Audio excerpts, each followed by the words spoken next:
जय हिंद दोस्तों, दीपांजलि एकेडमी चित्रकूट के शैक्षणिक मंच में आपका हार्दिक स्वागत है। दोस्तों, आज से हम निबंधों की श्रृंखला को लेकर के चलते हैं, जिसमें हम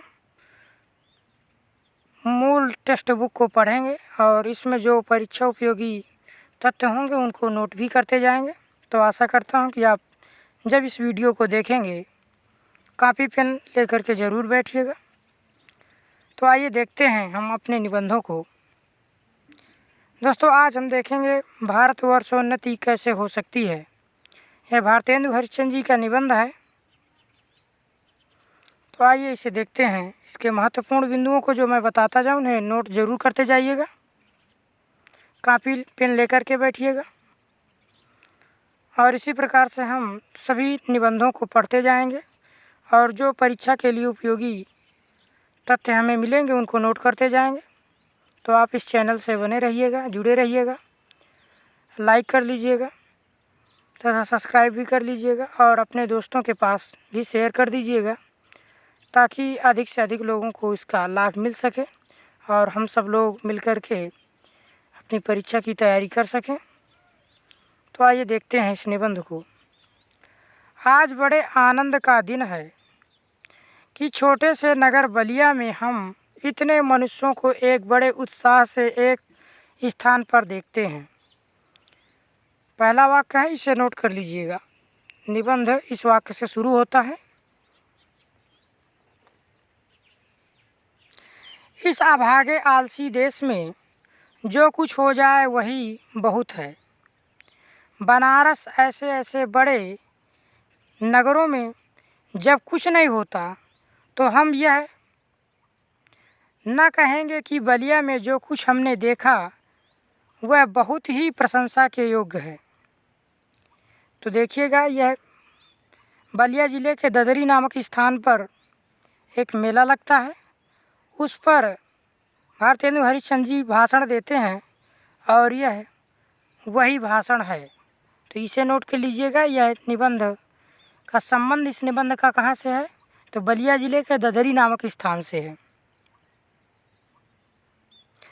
प्रशंसा के योग्य है।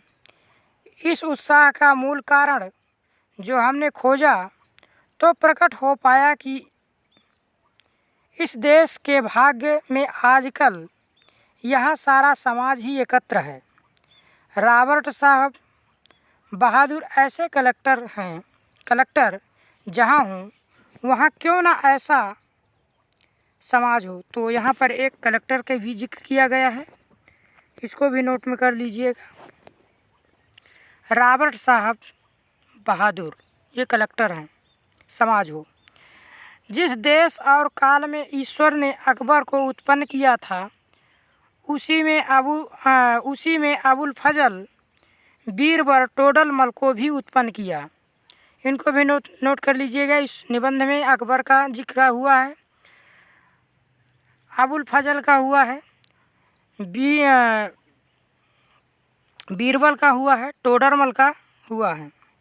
यहाँ रॉबर्ट साहब अकबर हैं, इसे नोट कर लीजिएगा। यहाँ पर भारतेंदु हरिश्चंद्र जी रॉबर्ट साहब को किसकी उपमा देते हैं, तो अकबर कहते हैं जो मुंशी चतुर्भुज सहाय, मुंशी बिहारी लाल साहब आदि अबुल फजल और टोडरमल हैं। इनको नोट कर लीजिएगा कि किनको भारतेंदु जी ने मुंशी कहा है इस निबंध के अनुसार।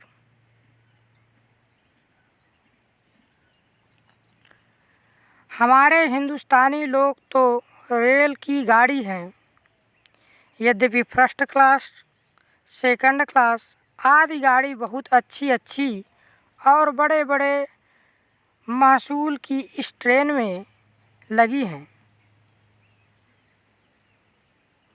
पर बिना इंजन सब नहीं चल सकती। वैसे ही हिंदुस्तानी लोगों को कोई चलाने वाला हो तो ये क्या नहीं कर सकते। इसे नोट कर लीजिएगा दोस्तों कि भारतीयों को भारतेंदु हरिश्चंद्र जी ने क्या कहा है कि हमारे हिंदुस्तानी लोग तो रेल की गाड़ी हैं, तो हिंदुस्तानियों को क्या कहा है? रेल की गाड़ी कहा है।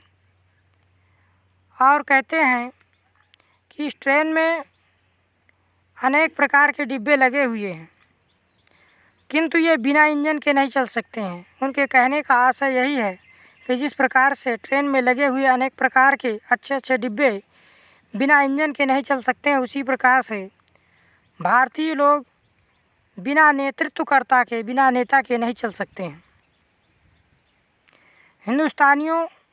हिंदुस्तानी लोगों को कोई चलाने वाला हो तो ये क्या नहीं कर सकते हैं। अर्थात इनमें वह सारी शक्तियाँ हैं जो पश्चिमी देश कर लिए हैं। जो पश्चिमी देश इतना ऊंचाई पर पहुंच गए हैं, हिंदुस्तानी भी पहुंच सकते हैं, किंतु इनको सही मार्गदर्शन करने वाला होना चाहिए। तो इसको नोट कर लीजिएगा। इनसे इतना कह दीजिए का चुप साध रहा बलवाना, फिर देखिए हनुमान जी को अपना बल कैसे याद आता है। सो बल कौन याद दिलावे। हिंदुस्तानी राजे महाराजे, नवाब, रईस या हाकिम राजे महाराजों को अपनी पूजा, भोजन, झूठी गप से छुट्टी नहीं। हाकिमों को कुछ तो सरकारी काम घेरे रहता है, कुछ बाल घुड़दौड़ थिएटर में समय लगा, कुछ समय बचा भी तो उनको क्या गरज है कि हम गरीब गंदे काले आदमियों से मिलकर अपना अनमोल समय खोएं। बस यही मसल रही। क्या है मसल?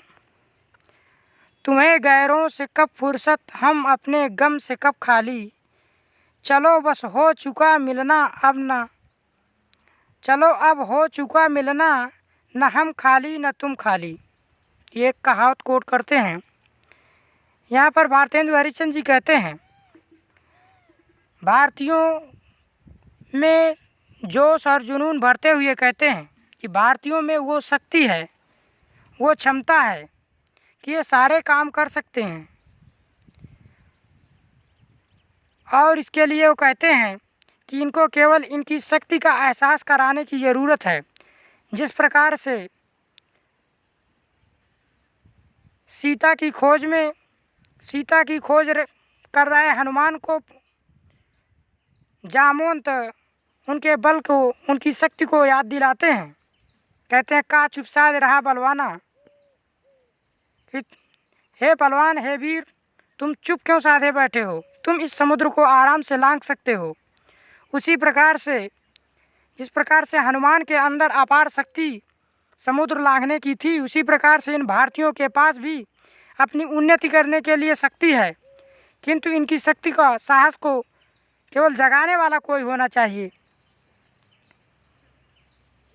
और आगे कहते हैं कि हिंदुस्तानी जो राजे महाराजे हैं, नवाब और रईस हैं, हाकिम हैं, उनको अपनी पूजा, झूठी गप से छुट्टी नहीं है। अर्थात यहाँ के राजा महाराजा जो हैं वो बिल्कुल विलास में लग गए हैं और वो उनको जो करना चाहिए वह कार्य नहीं कर रहे हैं, इसलिए विदेशी हम पर शासन कर रहे हैं।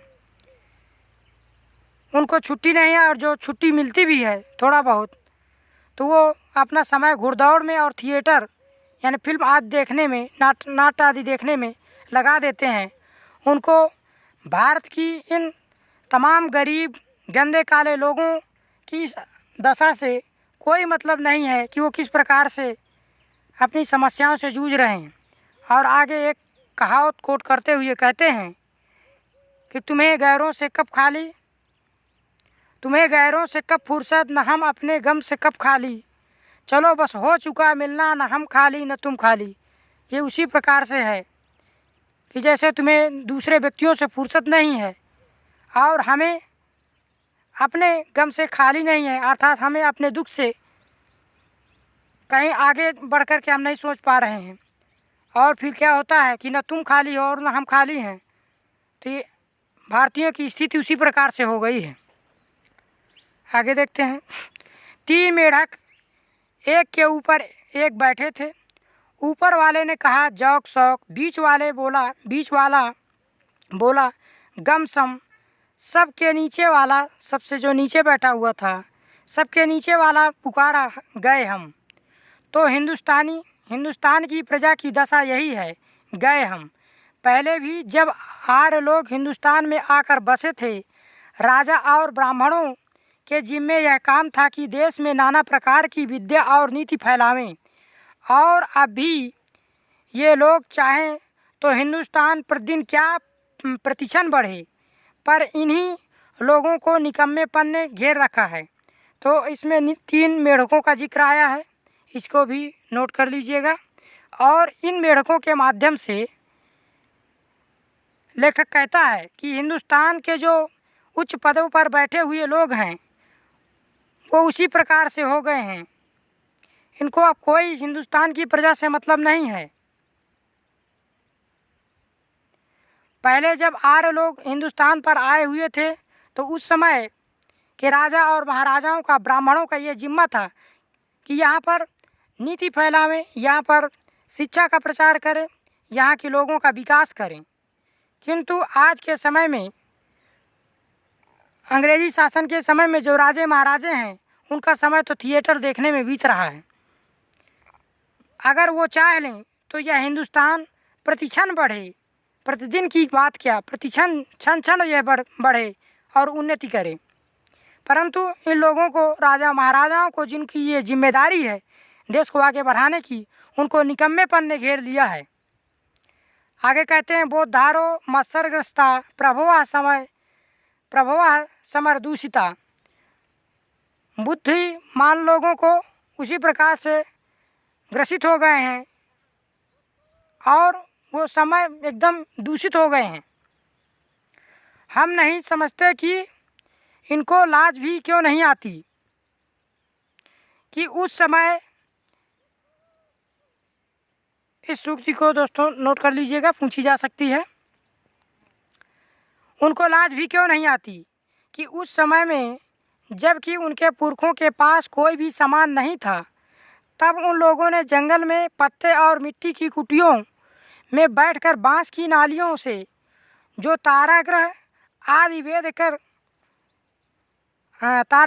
वेद करके उनकी गति लिखी है, वह ऐसे ठीक हैं कि 16 लाख रुपए की लागत से विलायत में जो दूरबीन बनी है, उनसे उन ग्रहों को भेद करने में भी ठीक वही गति आती है।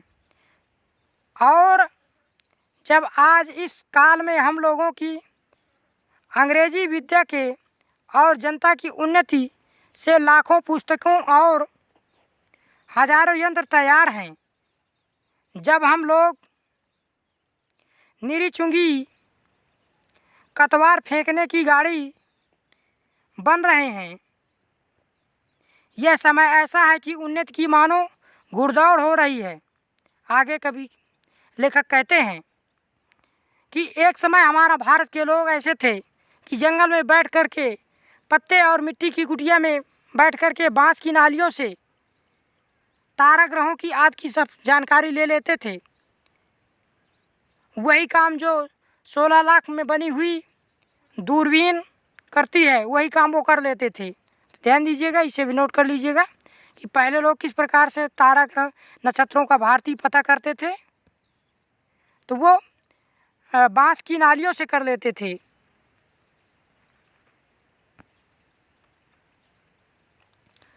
और दूरबीन का इसमें जिक्र आया है जो 16 लाख में बनी हुई है, इसको भी नोट कर लीजिएगा।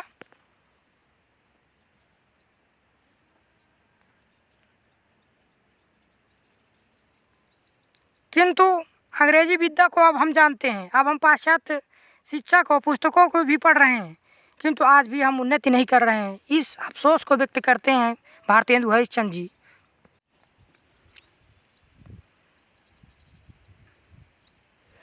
तो इसको भी नोट कर लीजिएगा, पहले लोगों कैसे नक्षत्रों का ज्ञान कर लेते थे, तो बांस की नालों से कर लेते थे।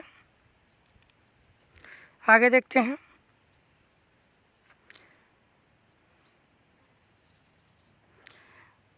जब हम लोग निरी चुंगी की कतवार फेंकने की गाड़ी बन रहे हैं, यह समय ऐसा है कि उन्नति की मानो घुड़दौड़ हो रही है।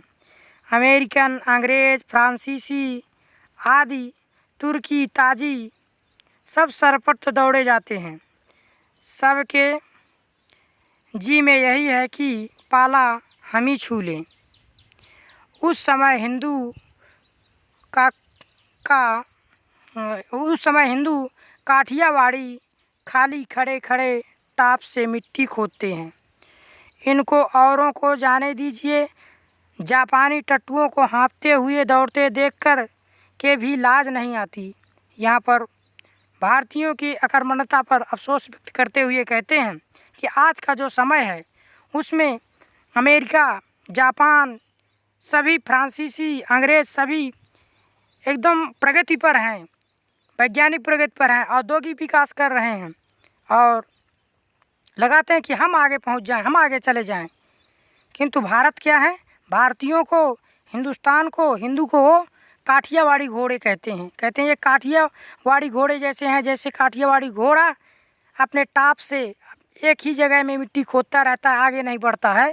भारतीयों की स्थिति वैसे ही हो गई है। और आगे वे जापान की उन्नति को देखते हुए कहते हैं कि जापानी टट्टुओं को देखिए, वो हाँफते हुए इतना दौड़ते हैं। और उनको देखते हुए, यानी जापान की इतनी प्रगति हो गई, जापान इतना टेक्नोलॉजी में आगे चला गया, उसको देख करके भी भारतीयों को शर्म नहीं आती है। भारतेंदु हरिश्चंद्र जी इस निबंध के माध्यम से भारतीयों को कोसते हैं, अफसोस व्यक्त करते हैं। तो इसमें नोट कर लीजिएगा कि अंग्रेजी, अमेरिकन और फ्रांसीसी आज कैसे ताजी और तुर्की घोड़े की सरपट में दौड़ रहे हैं। पूछा जा सकता है कि किनको ताजी सरपट में दौड़ते हुए दिखाया गया, किन देशों को। फिर ये भी पूछा जा सकता है कि हिंदुओं को क्या कहा गया, हिंदुस्तान को क्या कहा गया है। तो काठियावाड़ी घोड़ों की तुलना दी गई है, संज्ञा दी गई है। और जापानियों के बढ़ने की प्रगति को टट्टू कहा गया है। तो इनको नोट कर लीजिएगा। आगे कहते हैं, यह समय ऐसा है कि जो पीछे रह जाएगा फिर कोटि उपाय किए भी आगे ना बढ़ सकेगा। लूट की इस बरसात में भी जिस के सिर पर कमबख्ती का छाता और आँखों में मूर्खता की पट्टी बंधी रहे, उन पर ईश्वर का कोफी समझना चाहिए, कोफी कहना चाहिए। तो यहाँ पर कहते हैं कि इस समय अगर हम भारतीय अगर अपने को सजग नहीं हुए तो उनका दुर्भाग्य है कि भारी बरसात में उनके सिर पर छाता लगा हुआ जिससे एक भी बूंद नहीं पड़ सकती है, और उनके आँखों में मूर्खता की पट्टी बंधी हुई है। और इसे क्या कहते हैं? कहते हैं कि इसे ईश्वर का कोफी समझिए कि ईश्वर नाराज ही है। आगे लेखक कहते हैं, मुझको मेरे मित्रों ने कहा था कि तुम इस विषय पर आज कुछ कहो कि हिंदुस्तान की कैसे उन्नति हो सकती है। भला इस विषय पर मैं और क्या कहूँ। भागवत में एक श्लोक है, नृदेह माध्यम सुलभम सुदुर्लभम प्लवम सुकल्पम गुरुकर्णधारम मया अनुकूलेन तपः स्वतेरितम पुमान भवाब्धि न तरेत स आत्महा। तो एक भागवत का श्लोक भी यहाँ पर कोट करते हैं भारतेंदु हरिश्चंद्र जी, इसे नोट कर लीजिएगा।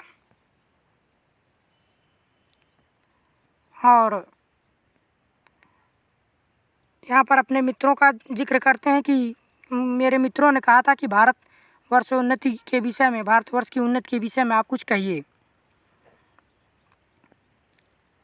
भगवान कहते हैं कि पहले तो मनुष्य जन्म ही दुर्लभ है, नरदेह माध्यम सुलभम दुर्लभम, मनुष्य देह ही पहले अत्यंत दुर्लभ है। सो मिला और उस पर गुरु की कृपा और उस पर मेरी अनुकूलता, इतना समानता पाकर भी मनुष्य इस संसार सागर के पार न जाए, उसको आत्महत्यारा कहना चाहिए। इस श्लोक का अर्थ है वही दशा इस समय हिंदुस्तान की है। तो हिंदुस्तान की तुलना किस प्रकार से किए हैं? इस श्लोक के अनुसार किए हैं कि हिंदुस्तानियों की वही स्थिति हो गई कि सारी अनुकूल परिस्थितियां होते हुए भी वह अपनी उन्नति नहीं कर रहा है।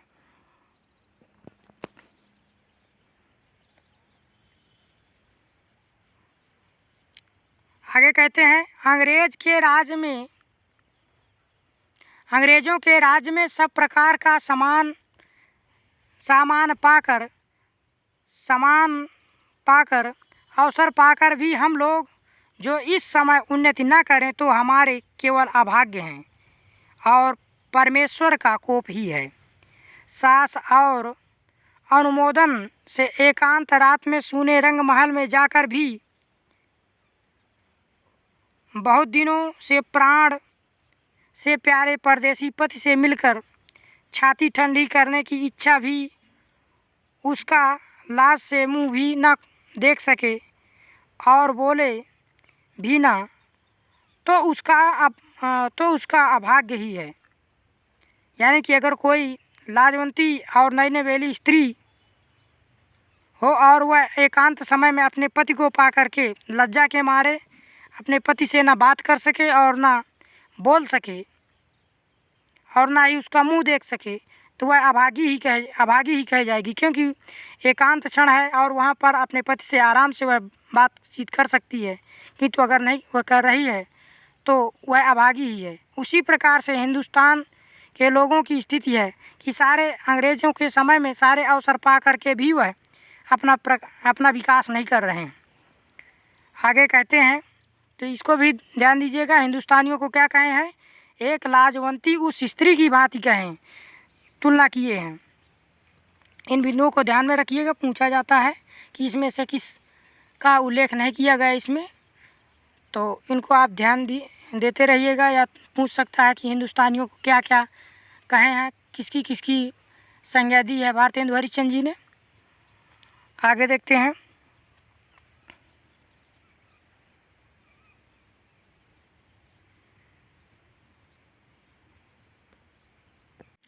वह तो कल परदेश चला जाएगा, वैसे ही अंग्रेज़ों के राज्य में भी जो हम मेढक काठ के उल्लू पिंजड़े के गंगाराम ही रहें तो फिर हमारी कमबख्ती ही है। बहुत लोग यह कहेंगे कि हमको पेट के धंधे के मारे छुट्टी ही नहीं रहती। बाबा हम क्या उन्नति करें, तुम्हारा पेट भरा है, तुमको दूर की सूझती है। उसने एक हाथ में अपना पेट भरा, दूसरे हाथ से उन्नति के कांटों को साफ किया। क्या इंग्लैंड में किसान, खेत वाले, गाड़ीवान, मजदूर, कोचवान आदि नहीं हैं? किसी देश में भी सभी पेट भरे हुए नहीं होते, किंतु वे लोग जहाँ खेत बोते हैं वहीं उसके साथ यह भी सोचते हैं कि ऐसी कौन नई कल व मसाला बनावें जिससे इस खेत में आगे से 10 गुना अनाज उपजे। तो आगे यहाँ पर भारतेंदु हरिश्चंद्र जी कहते हैं भारतीयों को कि अगर हम अपना उन्नति नहीं करते हैं तो हम लोग एक मेढक, काठ के उल्लू और पिंजड़े के गंगाराम ही रहेंगे, और इससे बड़ा दुर्भाग्य हमारा क्या हो सकता है। इसमें यह भी कहते हैं कि कुछ लोग ऐसा कहने पर यह भी कहेंगे कि हमें अपने पेट से छुट्टी नहीं मिलती है, अर्थात हम क्या करें, हमें अपने पेट ही भरने में पूरा समय लग जाता है, और जिसका पेट भरा हो वो जाकर के भविष्य की बात सोचे, ऊंची ऊंची बड़ी बड़ी बातें सोचे। हमें तो अपने पेट में से ही फुर्सत नहीं है। तो यहाँ पर उदाहरण देते हुए कहते हैं कि इंग्लैंड के सभी लोग संपन्न नहीं हैं, वहाँ पर भी किसान रहता है, वहाँ पर गरीब है, मजदूर है, गाड़ीवान है, सब लोग हैं। जिस प्रकार से यहाँ के लोग हैं, वहाँ के लोगों का भी उन्नतशील जो देश हैं उनके यहाँ जो लोग हैं सभी लोगों का पेट भरा हुआ नहीं है, किंतु वे जिस काम पर लगे हुए हैं उस पर भी एक नई आशा, नई किरण देखते हैं। अगर किसान है, किसानी कर रहा है, तो वह यह देखता है कि अगली बार मैं ऐसी कौन सी फसल उगाऊं जिससे मुझे इस बार की तुलना में अगली बार दुगुना फ़ायदा हो। तो यहाँ पर ये कहते हैं, ध्यान दीजिएगा, यहाँ पर हम हिंदुस्तानियों को मेढक, काठ के उल्लू, पिंजड़े के गंगाराम आदि कहते हैं। आगे लेकर कहते हैं विलायत में गाड़ी के कोचवान भी अखबार पढ़ते हैं। जब मालिक उतर कर किसी दोस्त के यहाँ गया, उसी समय कोचवान ने गद्दी के नीचे से अखबार निकाला। यहाँ उतनी देर कोचवान हुक्का पिएगा। तुलना करते हैं कोचवान की, गाड़ी चालक की, कि उन्नतशील देशों में वहाँ के जो ड्राइवर हैं वो भी अखबार पढ़ते हैं, यानी कि वो देश दुनिया की खबर जानना चाहते हैं, अपने देश की उन्नति प्रगति को समझना चाहते हैं। और हमारे यहाँ के जो ड्राइवर हैं वो क्या करते हैं, कोचवान वो क्या करते हैं, वो बैठ कर के हुक्का पीते हैं। और दोस्तों ये सच है कि हमारे यहाँ के लोग आज भी वही स्थिति है जो इस निबंध में दिखाया जा रहा है। आज भी ज़्यादा लोग सजग नहीं रहते हैं। आधों को तो यह भी नहीं पता होता कि इस समय हमारे देश में क्या चल रहा है, हमारे द्वारा जो चुने गए नेता भेजे गए वो क्या कर रहे हैं, क्या नहीं कर रहे हैं, कहाँ हैं, कोई मतलब नहीं। तो इस पर भारतेंदु हरिश्चंद्र जी कटाक्ष करते हैं। आगे कहते हैं, सो गप भी निकम्मी। अगर गप ये करेंगे तो कैसी गप निकम्मी, किसी मतलब की नहीं। यहाँ के लोग गप ही में देश के प्रबंध छांटते हैं। सिद्धांत यह कि वहाँ के लोगों का यह सिद्धांत है कि एक चिन्ह भी व्यर्थ न जाए, अर्थात वहाँ पर दूसरे देशों में समय के महत्व को देखते हैं। उसके बदले यहाँ के लोगों को जितना निकम्मापन हो उतना ही बड़ा अमीर समझा जाता है। आलस यहाँ इतनी बढ़ गई है कि मलुकदास ने दोहा ही बना डाला। तो देखिए यहाँ के लोगों को आलसी भी इस निबंध में भारतेंदु जी कहते हैं, और मलुकदास के इस दोहे को कोट करते हैं। अजगर करे न चाकरी, पंछी करे न काम, दास मलुका कह गए सबके दाता राम। इसे नोट कर लीजिएगा। आगे देखते हैं, चारों ओर आंख उठाकर देखिए तो बिना काम करने वालों की ही चारों ओर आंख उठाकर देखिए तो बिना काम करने वालों की ही चारों ओर बढ़ती है। रोजगार कहीं कुछ भी नहीं है। अमीरों, मुसाहिबी, दलालों या अमीरों के जवान लड़कों को ख़राब करना या किसी की जमा मार लेना, इसके सिवा बतलाइए और कौन रोजगार है जिससे कुछ रुपया मिले। चारों ओर दरिद्रता की आग लगी हुई है। किसी ने बहुत ठीक कहा कि दरिद्र कुटुंबी इस तरह अपनी इज्जत को बचाता फिरता है जैसे लाजवंती बहू फटे कपड़ों में अपने अंग को छिपाए जाती है। वही दशा हिंदुस्तान की है। तो यहाँ पर भारतेंदु हरिश्चंद्र जी कहते हैं कि हमारे यहाँ चारों तरफ बेरोजगार घूम रहे हैं। आप जिधर देखेंगे चारों तरफ बेरोजगार मिल जाएंगे। अमीरों के जो नौजवान लड़के हैं तो वो बिल्कुल इधर उधर किसी की जमाखोरी यानी चोरी डकैती इस प्रकार का कार्य कर रहे हैं। और यहाँ रोजगार ही क्या है। और भारतीयों की तुलना एक दरिद्र परिवार से करते हैं कि जिस प्रकार से एक गरीब परिवार की एक लज्जाशील युवती बहू अपने फटे पुराने कपड़ों में अपने अंगों को छिपाना चाहती है, उसी प्रकार से हिंदुस्तान के लोग अपनी इस स्थिति को, फटे हाल स्थिति को छिपाना चाहते हैं। तो इसे नोट कर लीजिएगा कि हिंदुस्तानियों की तुलना एक गरीब परिवार की लाजवंती बहू से की है भारतेंदु हरिश्चंद्र जी ने। आगे देखते हैं, मुर्दम शुमारी का रिपोर्ट देखें। मुर्दमशुमारी का रिपोर्ट देखने से स्पष्ट होता है कि मनुष्य दिन दिन यहाँ बढ़ते जाते हैं और रुपया दिन दिन कमती होता जाता है। सो अब बिना ऐसा उपाय किए काम नहीं चलेगा कि रुपया भी बढ़े और वह रुपया बिना बुद्धि के ना बढ़ेगा। भाइयों, राजा महाराजाओं का मुंह मत देखो, मत यह आशा रखो कि पंडित जी कथा में ऐसा कोई उपाय बताएंगे कि देश का रुपया और बुद्धि बढ़े। तुम आप ही कमर कस लो, आलस छोड़ो, कब तक अपने को जंगली हूस, मूर्ख, बोधे, डरपोक पुकरवाओगे? दौड़ो इस घुड़दौड़ में, जो पीछे पड़े तो फिर वही ठिकाना नहीं है। आगे भारतेंदु जी कहते हैं कि अब आप ऐसा मत सोचो कि कोई ऐसा पंडित जी उपाय बता देंगे कि ये अनुष्ठान कर लो और इससे आपका बरकत हो जाएगी। वो कहते हैं कि अब तुम्हें संपूर्ण देशवासियों को खुद कमर कस करके अपने दरिद्रता को दूर करने के लिए उपाय सोचने पड़ेंगे। बगैर तुम्हारे किए कुछ नहीं होगा। तो यहाँ पर एक प्रकार से जो भारतीय अंधविश्वास में डूबे रहे कि ईश्वर को जो करना होगा या पंडित जी यह अनुष्ठान बता देंगे तो ऐसा हमारा कष्ट दूर हो जाएगा, तो उस पर भी चोट करते हैं और कहते हैं कि अब हमें खुद को चलना पड़ेगा। इसे नोट कर लीजिएगा। यहाँ पर भारतेंदु हरिश्चंद्र जी भारतीयों को आगे बढ़ने के लिए प्रेरित करते हैं। कहते हैं कि जंगली हूस, मूर्ख, बोधे, डरपोक, कब तक अपने आप को पुकरवाओगे? भारतीयों को यह कहते हैं, इसे नोट कर लीजिएगा कि ऐसा कब तक आप अपने को कहवाते रहोगे? फिर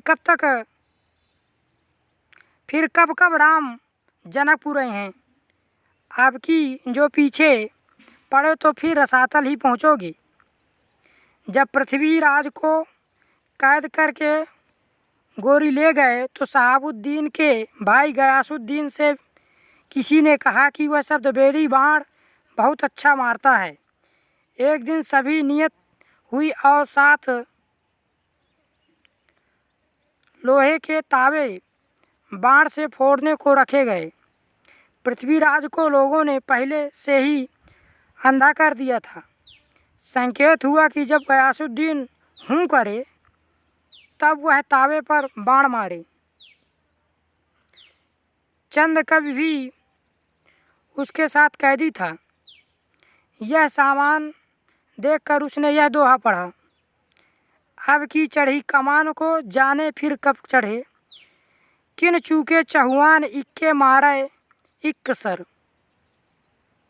तो दोस्तों अब यहाँ पर भारतेंदु हरिश्चंद्र जी कहते हैं कि अब सजग हो जाइए, अब अपने अधिकारों की बात करिए। पृथ्वीराज चौहान को जब गोरी ले जाता है, इस प्रसंग का भी जिक्र करते हैं, इसे नोट कर लीजिएगा। तो वो किस प्रकार से अंधा होने पर भी मोहम्मद गोरी को मार देता है चंद के कहने पर। इस दोहे को नोट कर लीजिएगा। ये इसी निबंध में सूक्ति के रूप में भारतेंदु जी ने दिया है। इसे ध्यान दीजिएगा। इस पंक्ति को चंद ने पढ़ा था। चंद बरदाई कवि हैं जिन्होंने पृथ्वीराज रासो लिखा है। आगे देखते हैं। उसका संकेत समझकर जब गयासुद्दीन ने हूँ किया तो पृथ्वीराज ने उसी को बाण मार दिया। वही बात अब है। अब की चढ़ी इस समय में सरकार का राज पाकर और उन्नति का इतना सामान पाकर भी तुम लोग अपने को ना सुधारो तो तुम ही रहो। और वह सुधारना भी ऐसा होना चाहिए कि सब बात में उन्नति हो, धर्म में, घर के काम में, बाहर के काम में, रोजगार में, शिष्टाचार में, चाल चलन में, शरीर में, बल में, समाज में, युवा में, वृद्ध में, स्त्री में, पुरुष में, अमीर में, गरीब में, भारतवर्ष की सब आस्था, सब जाति, सब देश में उन्नति करो। सब ऐसी बातों को छोड़ो जो तुम्हारे इस पथ के कंटक हों। चाहे तुम्हें लोग निकम्मा कहें या नंगा कहें, क्रिस्तान कहें या भ्रष्ट कहें, तुम केवल अपने देश की दीन दशा को देखो और उनकी बात मत सुनो। अपमानं पुरस्कृत्यं मानं कृत्वा तु पृष्ठतः स्वीकार साधेयत धीमान कार्यध्वंसो ही मूर्खता। जो लोग अपने को देश हितैषी मानते हैं वह अपने सुख को होम करके, अपने धन और मान का बलिदान करके कमर कस के उठो। यहाँ पर भारतेंदु हरिश्चंद्र जी सब प्रकार से उन्नति की बात करते हैं। इसे नोट करना हो तो नोट कर लीजिएगा, किस किस चीज़ की उन्नति की बात करते हैं। आगे देखते हैं।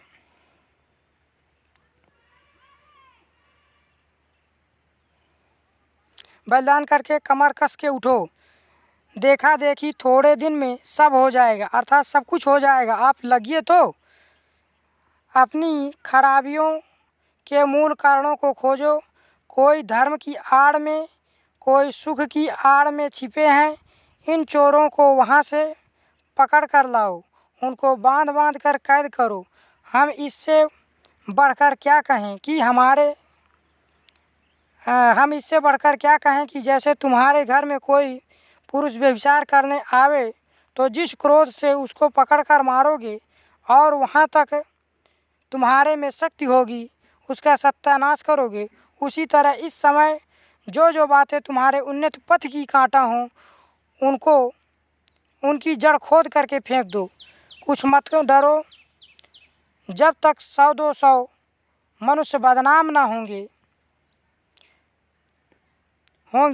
जात से बाहर ना निकल जाएंगे, दरिद्र ना हो जाएंगे, कैद ना होंगे, वरंच जान से ना मारे जाएंगे, तब तक कोई देश ना सुधरेगा। अर्थात कुछ भी हो जाए, भारतेंदु हरिश्चंद्र जी का कहना है, सब कुछ करने के लिए तैयार हो जाओ। उसी प्रकार से अपने अंदर बल और को एकत्रित कर लो। जिस प्रकार से तुम्हारे घर में कोई व्यभिचार करने आया हो और उस पर गुस्सा होकर के आप टूट पड़ोगे, उसी प्रकार से तुम्हारे मार्ग में जो बाधाएं आ रही हैं उन्नति के मार्ग में, उन सब को निकाल करके उसी प्रकार से कुचल दो और आगे बढ़ चलो। यही भारतेंदु हरिश्चंद्र जी इसमें संदेश दे रहे हैं।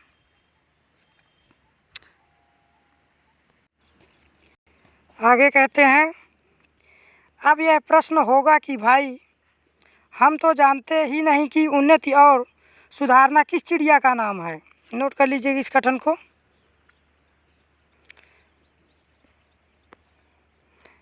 किसको अच्छा समझें, क्या लें क्या छोड़ें, तो कुछ बातें जो इस शीघ्रता में मेरे ध्यान में आती हैं उनको मैं कहता सुनाता हूँ। और आगे वो कहते हैं कि किस प्रकार से सुधार किया जा सकता है। तो आइए देखते हैं।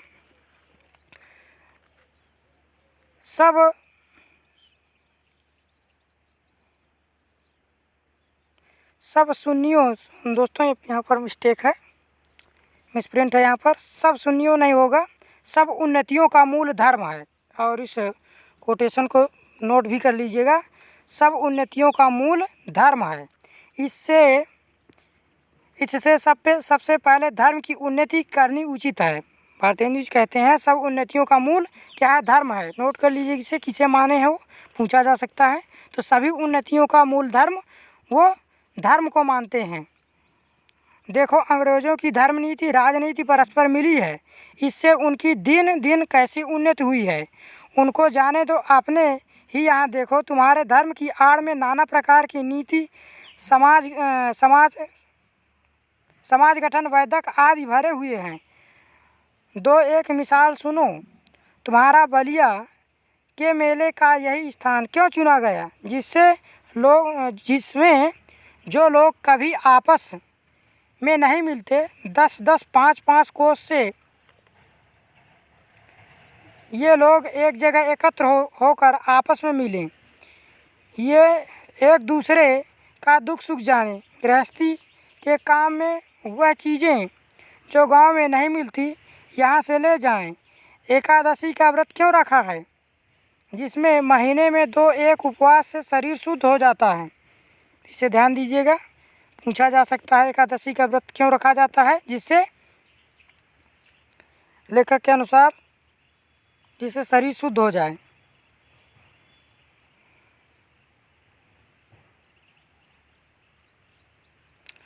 गंगा जी नहाने जाते हैं तो पहले पानी सिर पर चढ़ाकर तब पैर पर डालने का विधान क्यों है, जिससे तलुए से गर्मी सिर पर चढ़कर विकार ना उत्पन्न करे। इसको भी ध्यान दीजिएगा, नोट कर लीजिएगा। दिवाली इसी हेतु है कि इसी बहाने साल भर में एक बार तो सफाई हो जाए। तो दिवाली का यहाँ पर उद्देश्य किस लिए बताए हैं लेखक ने, इसको भी नोट कर लीजिएगा, सफाई करने के लिए। होली इसी हेतु है कि बसंत की बिगड़ी हवा स्थान स्थान पर अग्नि जलने से स्वच्छ हो जाए। यही त्योहार ही तुम्हारी म्यूनिसिपैलिटी है। तो यही तुम्हारा त्यौहार, इसको नोट कर लीजिएगा, पूछा जाता है। यही त्यौहार ही तुम्हारी म्यूनिसिपैलिटी है, यानी कि सफाई करने का एक प्रकार से एक ढंग है। म्यूनिसिपैलिटी में नगर पालिका होती है, तो जिस प्रकार से नगर पालिकाओं की सफाई की जाती है, ऐसे ही सब पर्व, सब तीर्थ व्रत आदि में कोई ही कीमत है। उन लोगों ने धर्म नीति और समाज नीति को दूध पानी की भांति मिला दिया है अंग्रेज़ों ने। खराबी जो बीच में हुई वह यह है कि उन लोगों ने धर्म क्यों मानने लिखे थे। दोस्तों, इस पीडीएफ में काफ़ी मिसप्रिंट है, इसके लिए मैं क्षमा चाहूँगा। अगली बार से मैं दूसरा पीडीएफ लेकर के पढ़ाऊँगा।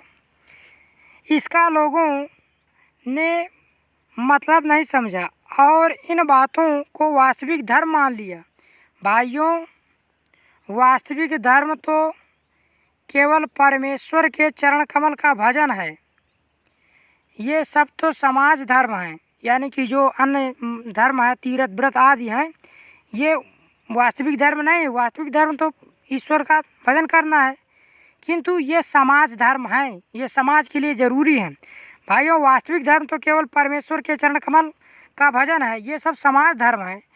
जो लोग जो देश काल के अनुसार शोधे और बदले जा सकते हैं। तो इनको इससे नोट कर लीजिएगा। वास्तविक धर्म इन्होंने क्या बताया है, तो ईश्वर चरण कमल भजन बताया है, इसे नोट कर लीजिएगा। और ये बाकी क्या है, बाकी ये समाज धर्म है, जो देश काल के अनुसार शोधे और बदले जा सकते हैं। दूसरी खराबी यह हुई कि उन्हीं महात्मा बुद्धिमान ऋषियों के वंश के लोगों ने अपने बाप दादों का मतलब न समझकर बहुत से नए धर्म बनाकर शास्त्रों में धर दिए। बस सभी तिथि व्रत और सभी स्थान तीर्थ हो गए। सो इन बातों को अब एक बार आँख खोलकर देख और समझ लीजिए कि फलानी बात उन बुद्धिमान ऋषियों ने क्यों बनाई और उनमें देश और काल के अनुकूल और उपकारी हो, उनका ग्रहण कीजिए। बहुत सी बातें जो समाज विरुद्ध मानी जाती हैं, किंतु धर्मशास्त्रों में जिनका विधान है, उनको मत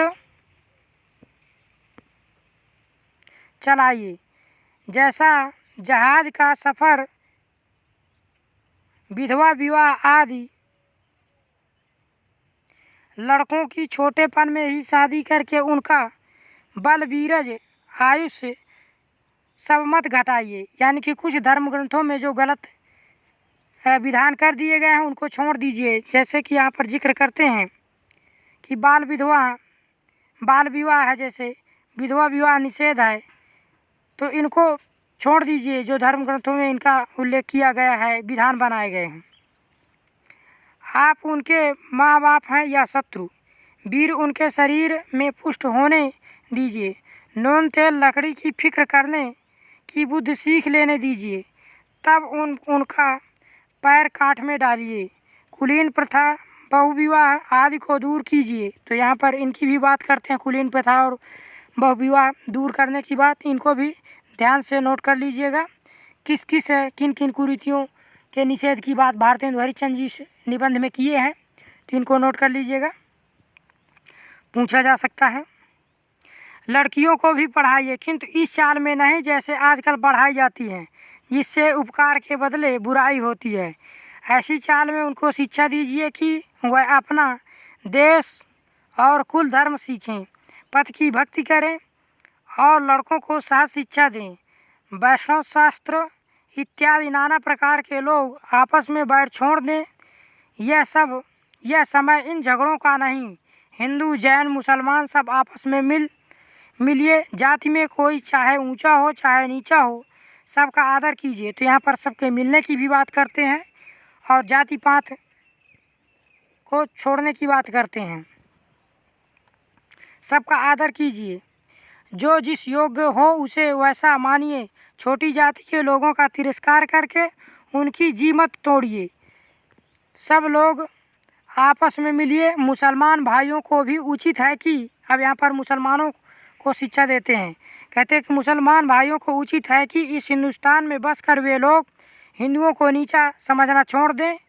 ठीक भाइयों की बात हिंदुओं से बर्ताव करें। ऐसी बात जो हिंदुओं का जी दुखाने वाली हो ना करें। घर में आग लगे सब जिठानी देवरानी को आपस का डाह छोड़ कर एक साथ वह आग बुझानी चाहिए। जो बात हिंदुओं का नहीं मयस्सर है, वह धर्म के प्रभाव से मुसलमानों को सहज प्राप्त है। उनके जाति नहीं, खाने पाने में चौका चूल्हा नहीं, विलायत जाने में रोक टोक नहीं। फिर भी बड़े ही सोच की बात है कि मुसलमानों ने अभी तक अपनी दशा कुछ नहीं सुधारी। यहाँ पर ये बताते हैं कि हिंदुओं के धर्म की अपेक्षा मुसलमानों के धर्म में इतना बंधन नहीं है, फिर भी उन्होंने अपनी दशा को नहीं सुधारे हैं। अतः आप लोग भी सुधारिए। अभी तक बहुतों को यही ज्ञात है कि दिल्ली लखनऊ की बादशाहत कायम है। यारों वे दिन गए, अब आलस हठधर्मी सब छोड़ो। चलो हिंदुओं के साथ तुम भी दौड़ो। एक एक हो दो होंगे। पुरानी बातें दूर करो।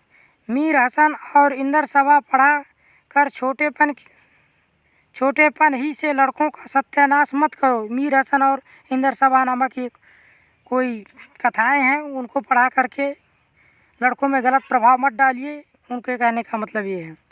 होश संभाला नहीं कि पढ़ी फारसी चुस्त कपड़ा पहनना और गज़ल गुनगुनाए, यानी कि ऐसा मत करिए जिनसे लड़के बिगड़ जाएं। शौक तिल्फी से मुझे गुल की जो दीदार का था, न किया हमने गुलिस्तां का सबका याद कभी। इसको भी नोट कर लीजिएगा, इस गज़ल को। भला सोचो कि इस हालत में बड़े होने पर वे लड़के क्यों ना बिगड़ेंगे। अपने लड़कों को ऐसी किताबें ना छूने भी मत दो। अच्छी से अच्छी उनको तालीम दो, यानी अच्छी किताबें उनको पढ़ने को दो, अच्छी उनको सीख दो। पेंशन और वजीफ़े या नौकरी का भरोसा छोड़ो, यानी कि सरकारी ही उसमें मत रहो। लड़कों को रोज़गार सिखाओ, उनको हुनरमंद बनाओ, विलायत भेजो। छोटेपन से मेहनत करने की आदत दिलाओ। 100 महलों के लाड़ प्यार दुनिया से बेखबर रहने की राह मत दिखाओ, यानी कि बच्चों को अपने पैरों पर खड़ा होने के लिए उनको तैयार करो, उनको बनाओ। आगे कहते हैं, भाई हिंदुओं तुम भी मतांतरों का आग्रह छोड़ो। अब हिंदुओं को कहते हैं आपस में प्रेम बढ़ाओ। इस महामंत्र का जाप करो। जो हिंदुस्तान में रहे, चाहे किसी जाति किसी रंग का क्यों ना हो, वह हिंदू है। हिंदू की सहायता करो। बंगाली, मराठा, पंजाबी, मद्रासी, वैदिक, जैन, ब्राह्मणों, मुसलमानों, सब एक का हाथ एक पकड़ो। कारीगरी जिससे तुम्हारी यहाँ बढ़े, तुम्हारा रुपया तुम्हारे ही देश में रहे, वह करो। देखा जैसे 1000 धारा होकर गंगा समुद्र में निकलती है, वैसे ही तुम्हारी लक्ष्मी 1000 तरह से इंग्लैंड, फ्रांसीसी, जर्मनी, अमेरिका को जाती है। दिया सलाई ऐसी तुच्छ वस्तु भी वहीं से आती है। जरा अपने ही को देखो।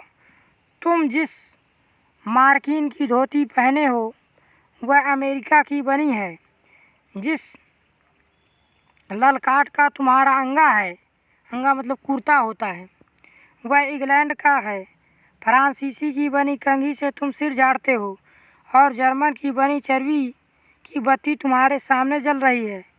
यह तो वही मसल हुई, एक बेफिक्रे मगधी का कपड़ा पहनकर किसी महफिल में गए।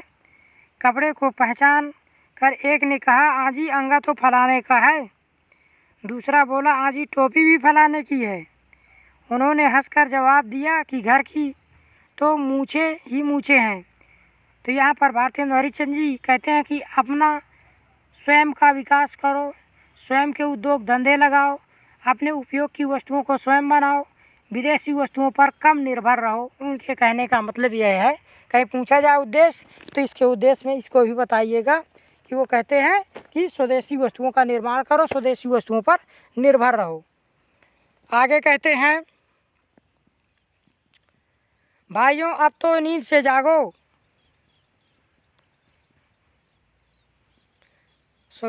हाय अफसोस तुम ऐसे हो गए कि अपने निजी काम की वस्तु को भी नहीं बना सकते। भाइयों अब तो नींद से जागो, अपने देश की सब प्रकार से उन्नति करो जिससे तुम्हारी भलाई हो। वैसे ही किताब पढ़ो, वैसे ही खेल खोलो, वैसे ही बातचीत करो। परदेशी वस्तुओं, परदेशी भाषा का भरोसा मत रखो, अपने में अपनी भाषा में उन्नति करो। तो अपनी भाषा की उन्नति करने के लिए अपने खेलों की, अपनी देसी चीज़ों के बढ़ावा करने की बात यहाँ पर भारतेंदु हरिश्चंद्र जी करते हैं, तो इसको ध्यान में रखिएगा। इस प्रकार से यह नाटक, यह निबंध यहीं पर समाप्त होता है। आइए एक बार देख लेते हैं इसके महत्वपूर्ण बिंदुओं को, जो हमने परीक्षा की दृष्टि से उपयोगी समझा, तो उनको देख लेते हैं। यह निबंध आज बड़े आनंद का दिन है पंक्ति से शुरू होता है, इसे ध्यान में रखिएगा, पूछा जा सकता है। यहाँ इस निबंध में रावण साहब जो कलेक्टर हैं उनकी तुलना अकबर से की गई है तथा मुंशी चतुर्भुज सहाय एवं मुंशी बिहारी लाल साहब को क्रमशः अबुल फजल और टोडरमल कहा गया है। इसमें बीरबल का भी जिक्र किया गया है। आगे कहते हैं भारतेंदु जी, इसमें हमारे हिंदुस्तानी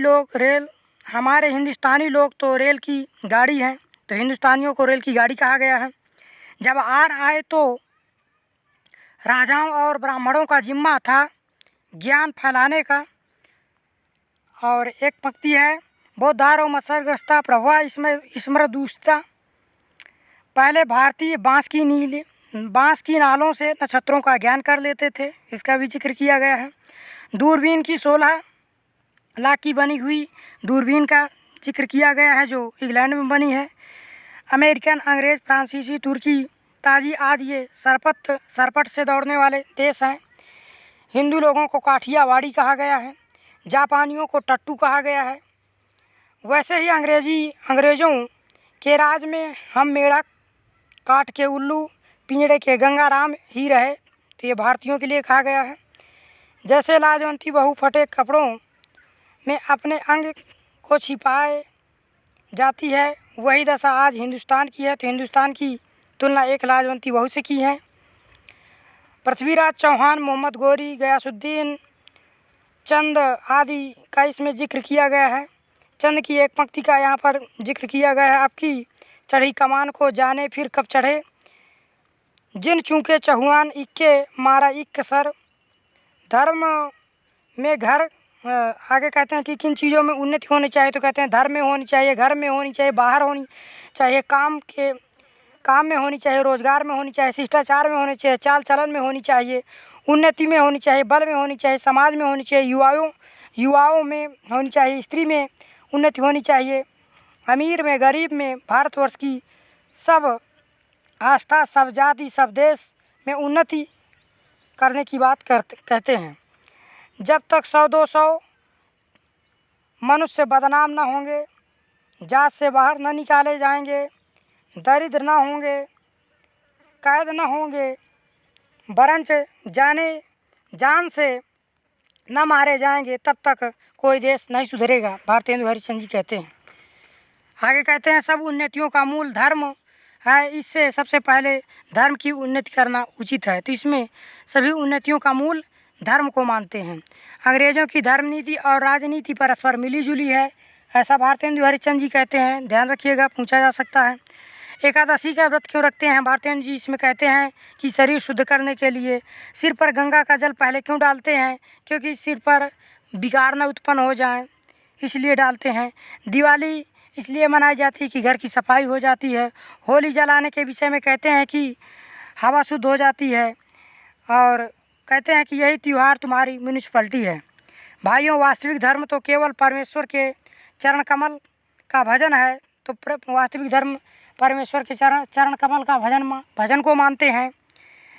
विधवा विवाह शुरू करने की बात करते हैं, बाल विवाह को रोकने की बात करते हैं।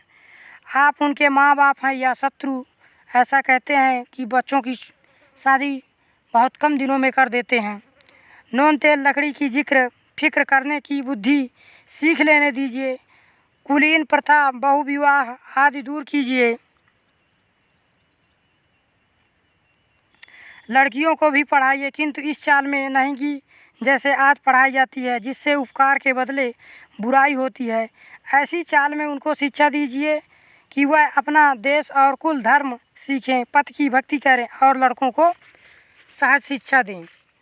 हिंदू, जैन, मुसलमान सब आपस में मिलिए। जाति में चाहे कोई ऊंचा हो चाहे नीचा हो, सबका आदर कीजिए, ऐसा कहते हैं भारतेंदु हरिश्चंद्र जी। मुसलमान भाइयों को भी उचित है कि इस हिंदुस्तान में बसकर वे लोग हिंदुओं को नीचा ना समझें। और एक गज़ल है, शौक़ तिल्फी से मुझे गुल की जोर दीदार था, ना किया हमने गुलिस्तां का सबका याद कभी। आगे कहते हैं, लड़कों को अच्छी तालीम दो, अच्छी सीख दो, अच्छी किताबें उनको पढ़ने को दो, रोज़गार सिखाओ, विलायत भेजो, छोटेपन से मेहनत करने की आदत डालो। आगे कहते हैं, भाई हिंदुओं, तुम भी मतांतरों का आग्रह छोड़ो, इस महामंत्र का जाप करो। जो हिंदुस्तान में रहे, चाहे किसी जाति किसी रंग का क्यों न हो, वह हिंदू है। हिंदू की सहायता करो। बंगाली, मराठा, पंजाबी, मद्रासी, वैदिक, जैन, ब्राह्मण, मुसलमान, मानो सब एक का हाथ एक पकड़ो। जैसे हजार धारा होकर गंगा समुद्र में मिली, वैसे ही तुम्हारी लक्ष्मी हजार तरह से इंग्लैंड, फ्रांस, जर्मनी, अमेरिका को जाती है। तुम जिस मार्किन की धोती पहने हो, वह अमेरिकी है, पूछा जा सकता है। इन सब को बिंदुओं को ध्यान से पढ़ लीजिएगा, नोट कर लीजिएगा। लाल कट का तुम्हारा अंगा इंग्लैंड का है, पूछा जा सकता है कि लाल कट का जो अंगा है उसको भारतेंदु हरिश्चंद्र जी ने कहाँ का बताया है, तो इंग्लैंड का है। कंघी को फ्रांसीसी बताया है और जो बत्ती जल रही है उसको जर्मनी की बताया है। घर की तो कहते हैं कि मूछें हैं, बाकी कुछ नहीं है घर का, यानी अपने देश का। भाइयों, नींद से जागो, अपने देश की सब प्रकार से उन्नति करो, वैसी किताबें पढ़ो, वैसे खेल खेलो। अपने देश के जो हैं परदेशी वस्तु और परदेशी भाषा का विश्वास मत करो, अपने में अपनी भाषा की उन्नति करो। और कहते हैं, निज भाषा उन्नति है, सब उन्नति को मूल, बिन निज भाषा ज्ञान के मिटे नहीं को सूल। तो दोस्तों, इसी भक्ति के साथ यह निबंध समाप्त हो जाता है।